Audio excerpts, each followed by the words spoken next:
Ստեղծել զանգվածային լրատվամիջոցներում և ֆիզիկական անձանց հրապարակումներում տեղ գտած վիրավորանք և զրպարտություն համարվող տեղեկությունների հեռացման գործիքակազմ առաջարկում է Արդարադատության նախարարությունը։ Ըստ պատասխանատուների, փոփոխությունները բխում են Սահմանադրական դատարանի 2024 թվականի օգտեմբերի 1-ի որոշումից, որը հակասահմանադրական է ճանաչել գործող օրենսդրության մի շարք նորմեր։ Սահմանադրական դատարանի կարելի ասել տրված հանձնարարականի հիման վրա մշակվել է այս նախագիծը։ Նախագծով փորձ է կատարվել ավելի ընդգրկուն կարգավորումներ նախատեսել,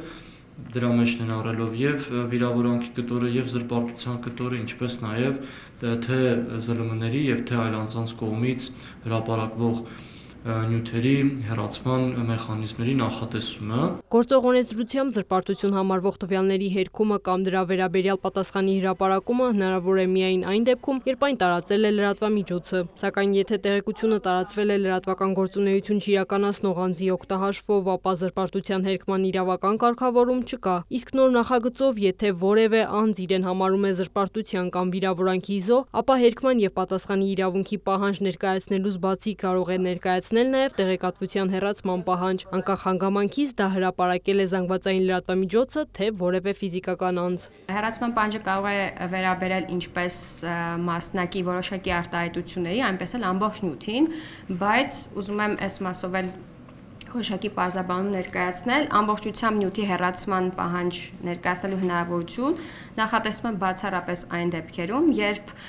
մասնակի արտահայտությունների մասով, եթե օրինակ պահանջ ներկայացնեին, դա հանգեցնելու էր ամբողջ նյութի հեռացման։ Նախագիծը սահմանում է հերքման և հեռացման պահանջները չեն կարող ներկայացվել միաժամանակ։ Հերքման պահանջը կատարելու դեպքում հեռացման պահանջը ենթակա է մերժման և հակառակը։ Թեև ներկայում հեռացման պահանջի կատարման ժամկետը նախագծում նշված է անհապաղ, սակայն հանրային քննարկման ընթացքում հնչեցին առաջարկներ այն փոխարինել ավելի իրատեսական ժամկետներով։ Հերքման ու պատասխանի պահանջի համար մեկշաբաթյա ժամկետ է նախատեսված։ Եկեք պայմանավորվենք, որ նույն մեկշաբաթյա ժամկետը նաև հեռացման մասով ենք սահմանում։ Քննարկման մասնակիցների մտահոգում էր, թե ինչ կարգավորում է գործելու, եթե օրինակ զրպարտություն պարունակող բովանդակությամբ միևնույն նյութը միաժամանակ տարածել են տարբեր լրատվամիջոցներ կամ օգտատերեր։ Երբ մի քանի հոգի են, մի քանի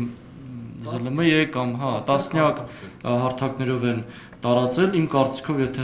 խոսքը գնում է արդեն դատական process-ի մասին, ապա բոլորի դեմ պետք է միաժամանակ հայց ներկայացվի, սա իմ ընկալումն է,